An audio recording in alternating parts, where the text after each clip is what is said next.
Jare gelede het ek en my dogtertjies cupcakes gebak. Toe stel ek voor dat hulle elkeen 2 eiers in die mengbak inbreek. Een van my girls was baie gretig om te probeer, maar toe sy 'n paar sekondes gewik en geweeg en getwyfel het, toe sê sy, nee wat, sy sal eerder kyk. Sy is bang sy maak 'n gemors. Ek was baie in die versoeking om te sê, dit is okay, mamma sal dit doen. Ek bedoel, ons kan mos nog steeds 'n wonderlike tyd hê, sonder die chaos. Maar gelukkig het ek die oomblik herken vir wat dit was. Sissy moes leer om 'n kans te waag. We went through about 2 or 3 eggs before she announced proudly that she had a plan. She'd break the egg over the bowl instead of beside it. I was proud and a bit relieved when the 4th egg finally made it into the bowl, and by the 5th egg, she handled it like a champ. Success. How do you measure it? How do you measure success at the end of the school year for your child? Think about it. If you can say it to yourself in a sentence. For most of us, the first place we look is the report card, right? And report cards do matter. They tell us whether a child is reaching academic benchmarks. But although they give us a snapshot of performance, they don't tell us the whole story. They show us what a child achieved, not necessarily how that achievement happened. As parents, our deeper question should be, can my child do this independently? Can they do it in a healthy and sustainable way? If they can actually plan their work, manage their time, start tasks without constant reminders and nagging, cope with frustration, take ownership of their learning, then that report card is a true reflection of their growth. But if good marks depend on constant supervision, pressure, or emotional strain, then we need to look beyond the numbers. Marks measure outcomes, but there's a different set of skills that determine long-term success in all areas of their life, and we'll get to that. Wanneer ons sukses net aan rapportpunte meet, dan loop ons die gevaar van 2 langtermyn gevolge. Ons kom in die versoeking as ouers om die groeiproses oor te slaan. Ons wil die paai vir hulle gelyk maak, sodat hulle daardie punte kan behaal. Ons dreig hulle om te leer, ons help 'n bietjie te veel met die projek, ons dra goed skool toe, ons WhatsApp die juffrou oor die boek wat by die huis gebly het.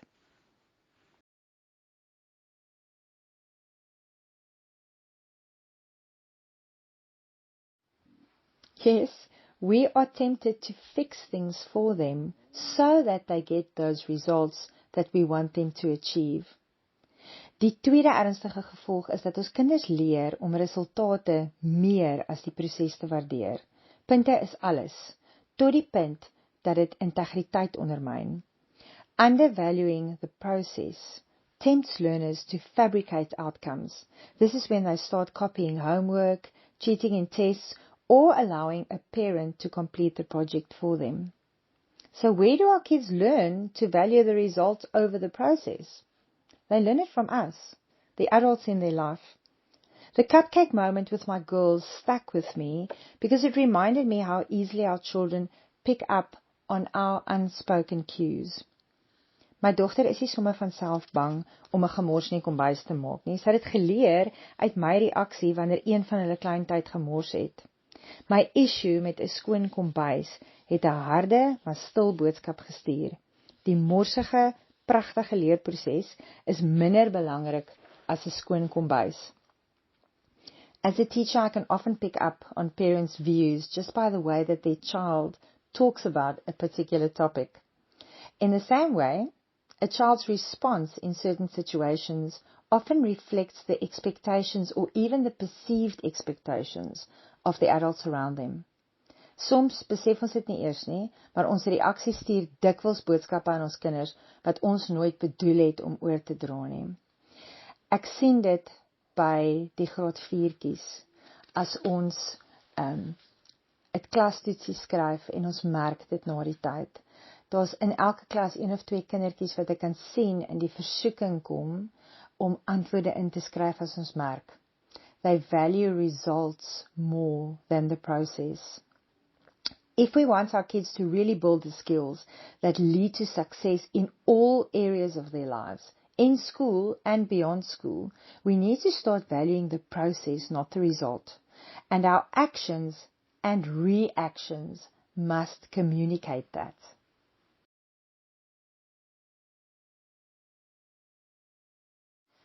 Okay, so let's do a quick test to see what our reactions can communicate to our kids. Do we value the process or do we value the result? Let's say your child brings an A+ test home. If you value results, you'll probably say something like, "You're so smart, we're putting this on the fridge." If you value the process more, you can say something like, "I'm proud of your hard work. Tell me, what helped you do so well? Was it maybe the way you studied? Was it how you pay attention in class?" That shows that we value the process.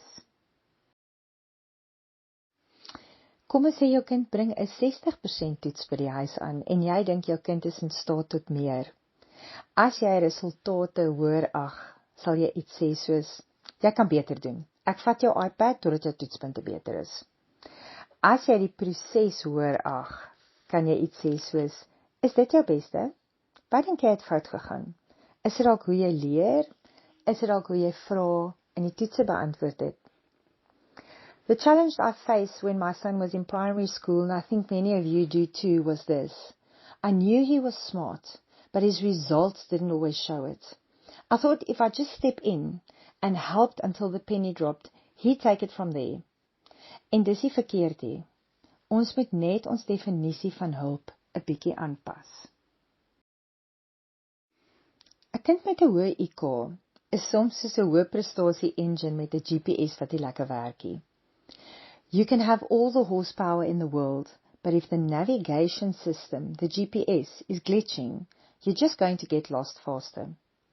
Het jy ooit gewonder, hoekom 'n A-kandidaat skielik in die hoërskool uit die bus uitval? Of hoekom 'n sukkelende leerder skielik vlerke kry? Die antwoord lê hierin, in die verskil tussen die krag van die engine, hulle IQ, en die leiding van die GPS. Being smart, traditionally smart, having a high IQ, does not automatically mean a child has the tools to manage life. Research has tracked people from the age of 4, that was research in the 1970s, into where they are now in their 50s. And that research has found that a certain set of cognitive skills called executive function play a bigger role in success than IQ.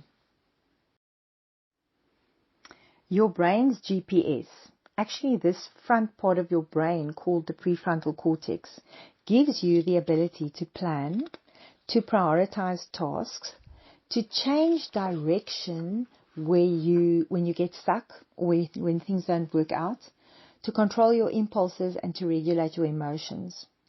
Navorsing het daardie vaardighede om te kan beplan, om jou emosies te kan en jou impulse te kan beheer. Ons noem dit uitvoerende funksies. En navorsing het gewys dat dit die ware sleutels tot sukses is. Nie net sukses op skool of in ons werk eendag nie, maar ook in ons huwelike en in ons fisiese en geestesgesondheid. En julle gaan nou sien hoe uitvoerende funksies letterlik al daai fasette van ons lewe kan beïnvloed. So if IQ is the sports car, then executive function is the GPS. I've been a teacher for 30 years and a mom for 25. And over those decades, I've noticed a recurring, heartbreaking pattern. Intelligent kids who underperform and who can't seem to launch. Now, granted, some of these kids had diagnosed learning differences like dyslexia or ADHD, and others had it really tough at home. But many didn't. On paper, these kids had every ingredient for success. They were smart. They had a happy home. They came from a great school with great opportunities. But somehow they weren't making it. And because we, the adults in their life, didn't understand this, we fell back onto old labels. They're lazy. They're spoilt. Hulle stel nie belang nie. They're disinterested. They have no grit. Geen selfdissipline nie. 2 of my own 3 children fell right into those categories. Smart but lazy, bright but scatterbrained.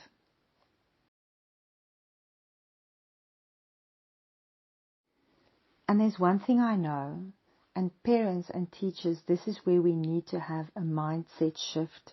You can't shame, nag, preach, or punish it out of them. You can't step back to let them learn the hard way. Because when we leave them to struggle without the right tools, they don't learn a lesson, they learn a label. Hulle begin glo dat hulle fundamenteel gebreek is. En uiteindelik begin daai vonkie, dat spark, begin verdof. Hulle voel onwaardig en hulle gee moed op, omdat hulle moeg is om te misluk in dinge wat almal sê maklik behoort te wees vir 'n slim kind soos hulle. Hulle verstaan dit self nie. So how do we keep that spark from going out? Ons doen die volgende. Ons hou op om na hulle resultate te kyk of hulle slegte houding aan te spreek en ons begin kyk na hoe hulle GPS funksioneer. A very important fact to keep in mind about how their GPS functions is this. Our prefrontal cortex, that front part of the brain, we use that to access executive function. And that is only developed at the age of 25. Yes, your prefrontal cortex is only fully developed at the age of 25. That means we expect kids to navigate life, to plan, to stay focused, to regulate their emotions, to handle stress, to remember things, with a GPS that hasn't been fully installed yet. Think about it. Okay, so what now? The good news is, between the ages of 12 and 25, the brain undergoes major changes. This is the best time ever to build executive function because the brain's neural pathways are malleable. Every repeated action helps pave a permanent road for executive function. And coincidentally, this is also, research shows, the best time to learn a new language or to learn to play a new instrument. They say that you can learn it during this time of your life, not play that instrument or play that language or practice that language for about 20 years. And when you try to pick it up again, it will come very quickly because you learned it in that time. They call this the use it or lose it phase because the habits, the skills, and the thought patterns developed during these years tend to hardwire into the adult brain, and our children need help from us to develop those. So let's look at the 5 major executive function groups and how we use them in daily life, because how they show up in children will show us what they are struggling with. The first executive function is working memory. That is the ability to hold and use information. And this is what it looks like in kids, how it shows up. Remembering a multi-step instruction, remembering mental arithmetic while keeping steps of a math method in mind. Think about doing long division. They have to remember the steps of long division while keeping their times tables in their mind, and remembering to write down homework or bring home all the belongings. I see this in my classes. I would tell a class, come inside, divide into groups of 4, sit on the mat and choose a leader to come and fetch a page from me. Normally they don't remember past, find a group and sit on the mat. In adults, working memory shows up like this. Remembering an OTP while navigating between apps. Multitasking in the kitchen. Does it sound familiar? Remembering to pick up milk on your way home, and even something like realizing the third sentence in a paragraph contradicts the first, requiring the brain to hold both facts simultaneously to compare them. The next executive function is cognitive flexibility, and of Afrikaans kognitiewe buigsaamheid. This is the ability to shift your perspective or change your plan when you get stuck. In kids in the classroom, it looks like this: being able to transition between activities or tasks you are finished, or you're at the end of your maths lesson. Now you must move on to Afrikaans. Some kids will struggle to understand or to cope with, we're done now, we're moving on. Vir al die oudjies wat nog nie al hulle somme klaar gedoen het nie, en juffrou sê, julle kan die res by die huis doen. Kinders wat sukkel met kognitiewe buigsaamheid, sukkel om daai oorgang te maak van, ons gaan nou na 'n ander aktiwiteit toe aan. Trying a different way to solve a problem is also cognitive flexibility, and accepting when the majority rules. When they're doing group work, children who struggle with cognitive flexibility will struggle to accept when the majority has made a decision and when their idea isn't being picked. In adults, cognitive flexibility looks like this: thinking on your feet when a challenge or a delay or a change of plans comes up, seeing something from someone else's perspective and being able to adjust your attitude and your mindset. Die derde uitvoerende funksie is beplanning en prioritizering, planning and prioritization. This is the ability to break a goal down into smaller steps and decide what's urgent versus what's important. Checking to see if they packed all the books necessary to do homework at school. That requires planning ahead. Packing your school bag, your uniform or your lunch the night before. And starting homework or project or studying for a test early enough. That goes to planning and prioritization as well. For adults, it looks like this: knowing which emails to answer first, or being able to estimate how long a task will take and not overcommitting yourself. Even packing for the holidays om 'n inkopieslysie te maak, dit is alles deel van die uitvoerende funksie beplanning en prioritisering.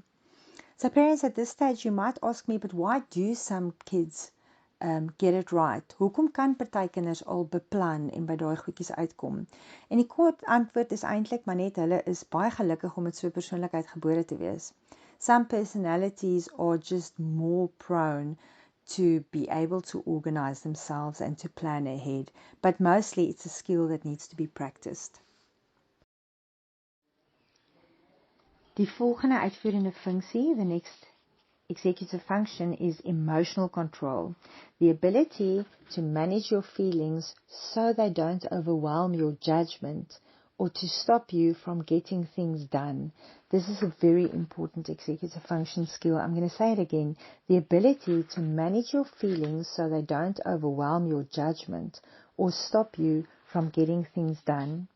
In kids, it shows up like this: losing gracefully, working through frustration when you're struggling with something, managing your frustration when hearing no or wait, and calming your nervous system when feeling overwhelmed or overstimulated.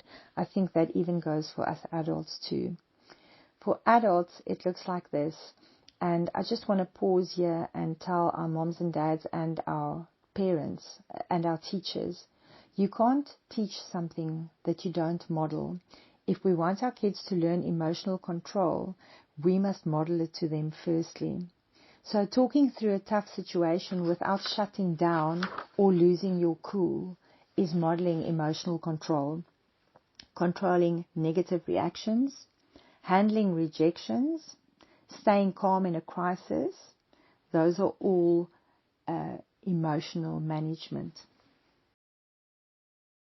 Die laaste uitvoerende funksie is impulsbeheer. Impulse control, the ability to stop and think before you act and to resist immediate urges. For kids, they need to be able to wait their turn. Take their time with tasks. How many kids, even if you look back to when you were a kid, rushed through homework to be able to go and play? Impulse control helps you to do what you have to do to the best of your ability and to take your time with it. Physical boundaries is also part of impulse control.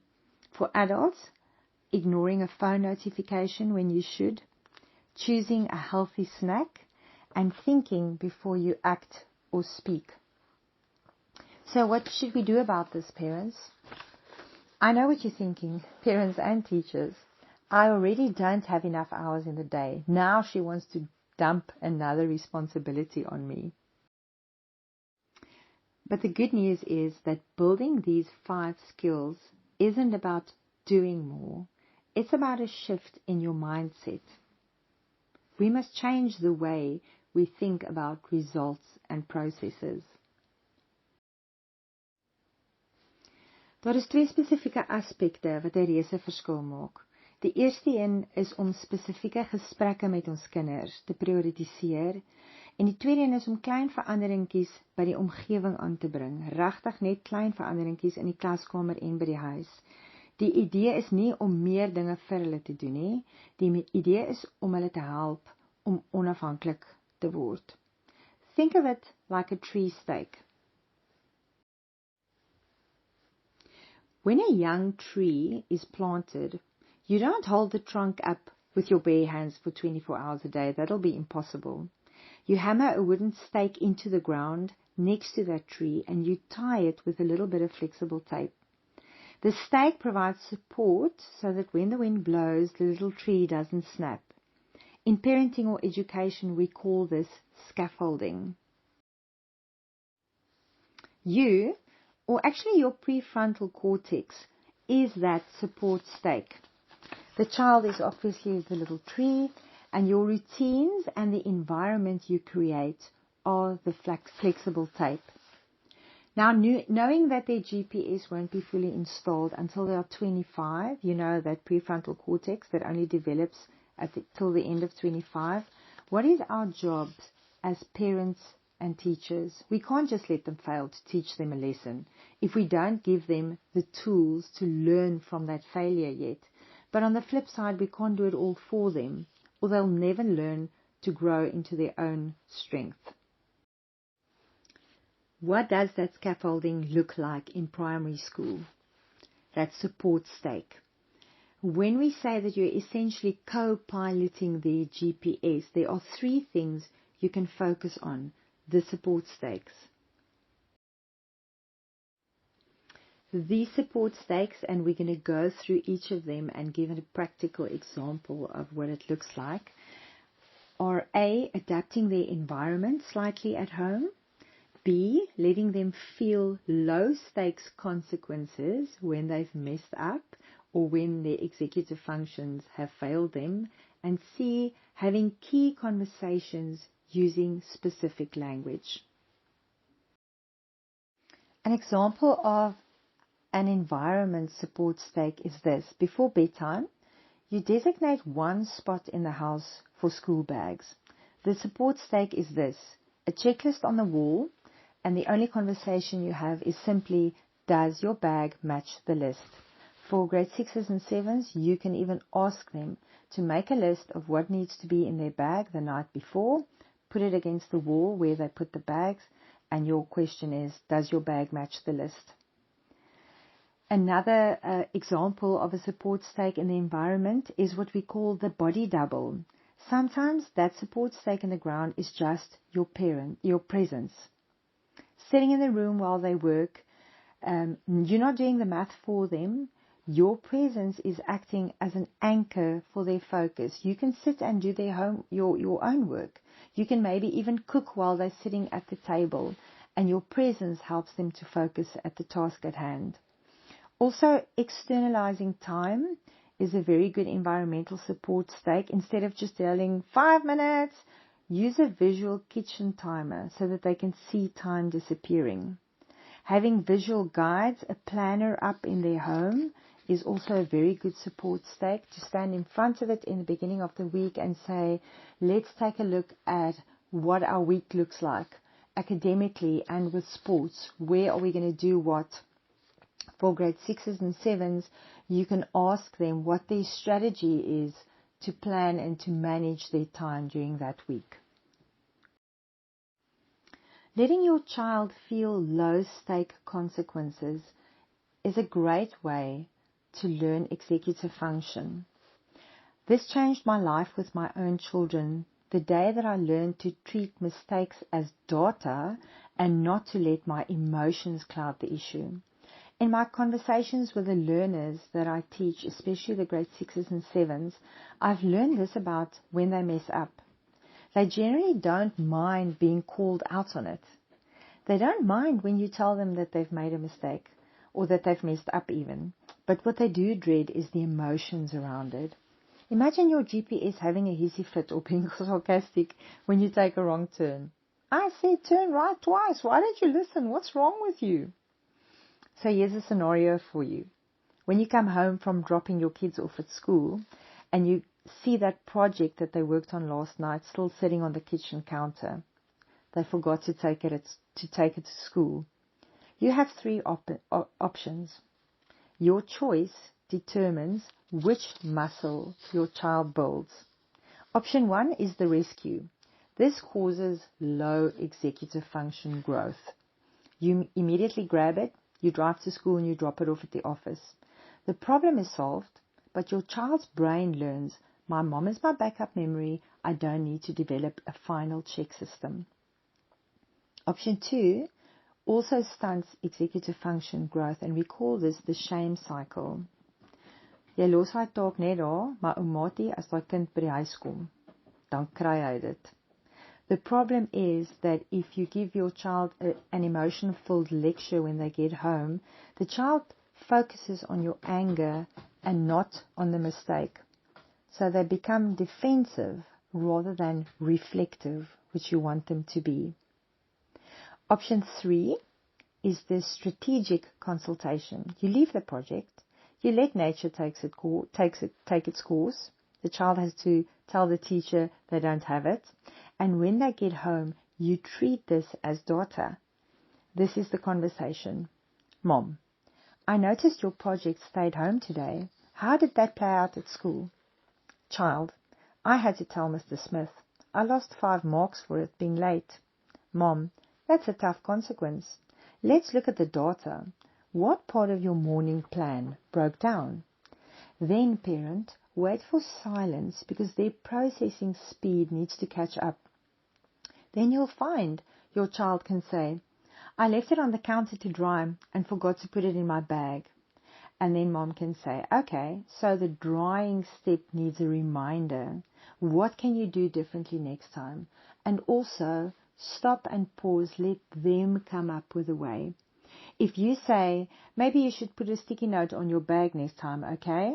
Their response is, okay. You did the executive functioning, the planning, and the strategy, and the child just agrees. No learning occurred. If you give them 10 to 15 seconds, they will come up with that strategy. The next support stake is having key conversations using specific language. Before you praise your child for remembering to bring something home, doing well in a test, being picked for a team, take 3 seconds to ask yourself, what skill did they use? Was it focus? Was it planning? Was it emotional regulation? And praise that skill. When you name the skill, you give them a tool they can use again tomorrow, and you show that you value the process more than the result. Let's have a few examples. 1. You remembered to bring that form I asked. That's a huge win for your organization. What was your trigger that reminded you to ask the teacher? I see you underlined the keywords in the questions before answering. That shows you were reading for detail and not rushing.